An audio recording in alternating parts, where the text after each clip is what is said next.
সামগ্রিক বিশ্বে পরিবেশ একটি সিরিয়াস কনসার্ন হয়ে দেখা দিয়েছে।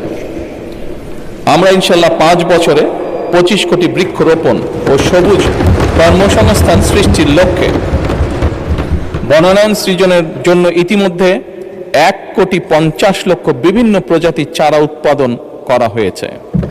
এই উৎপাদিত চারাসমূহ চলতি বছর আসন্ন বর্ষা মৌসুমে ইনশাল্লাহ রোপণ করা হবে। মাননীয় স্পিকার, দেশের শিশু সন্তানদেরকে সহযোগিতা করার জন্য, তাদের পাশে দাঁড়ানোর জন্য আমাদের একটি নির্বাচনী প্রতিশ্রুতি ছিল এবং তারই অংশ হিসেবে এই বছরই সরকারি প্রাথমিক বিদ্যালয় ইনশাল্লাহ 2 লক্ষ শিশুর মাঝে বর্তমান সরকার বিনামূল্যে স্কুল ড্রেস বিতরণের পরিকল্পনা বাস্তবায়ন করবে ইনশাল্লাহ।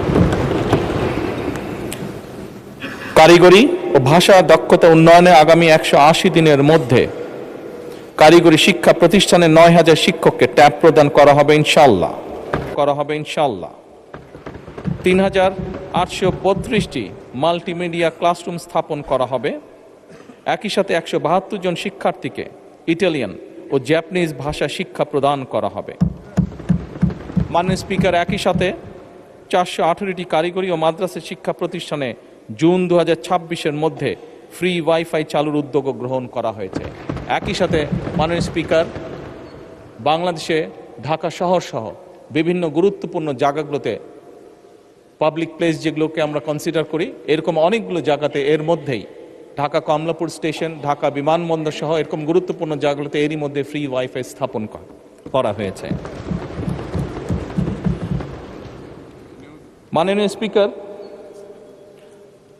আপনি নিজেও একজন খেলোয়াড় ছিলেন, বাংলাদেশের অন্যতম ফেমাস খেলোয়াড় ছিলেন, ফুটবল প্লেয়ার ছিলেন। সারা দেশের শহর এবং গ্রাম অঞ্চলে খেলার মাঠ নির্ধারণ ও অবকাঠামো উন্নয়নে কর্মকৌশল নির্ধারণের জন্য কেন্দ্রীয় পর্যায়ে এরই ভিতরে কমিটি গঠন করা হয়েছে। হাইটেক সফটওয়্যার পার্ক ও আইসিটি সেন্টারসমূহ কার্যকরভাবে পরিচালনার জন্য এবং বাংলাদেশে আমাদের ইয়াং জেনারেশন যারা বিভিন্ন আইটিতে কাজ করে থাকে, তারা যাতে তাদের আর্থিক বা যেই অর্থ তারা সঞ্চয় করে থাকে, এটি যাতে স্বাচ্ছন্দ্যে তারা এই দেশে নিয়ে আসতে পারে, সেই জন্য পেপ্যালের কার্যক্রম আরম্ভ করার কার্যকর উদ্যোগ এরই মধ্যে গ্রহণ করা হয়েছে এবং এর জন্য একটি কমিটিও গঠন করা হয়েছে।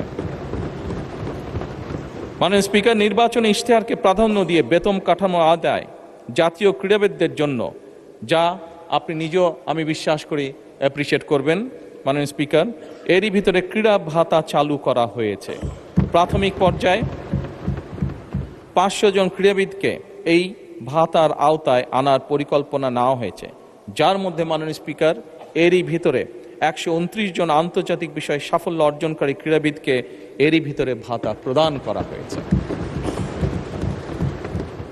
মাননীয় স্পিকার, ল্যাঙ্গুয়েজ স্টুডেন্ট ভিসায় বর্তমান জামানতবিহীন যে ঋণ ছিল তার সীমা যাতে আমাদের ছাত্ররা, আমাদের ইয়াং জেনারেশনের সদস্যরা যাতে সহজেই বিদেশে যেতে পারে এই কর্মসূচির আওতায়, তার জন্য তাদের ঋণ সীমা 3 লক্ষ থেকে 10 লক্ষ টাকায় উন্নীত করা হয়েছে।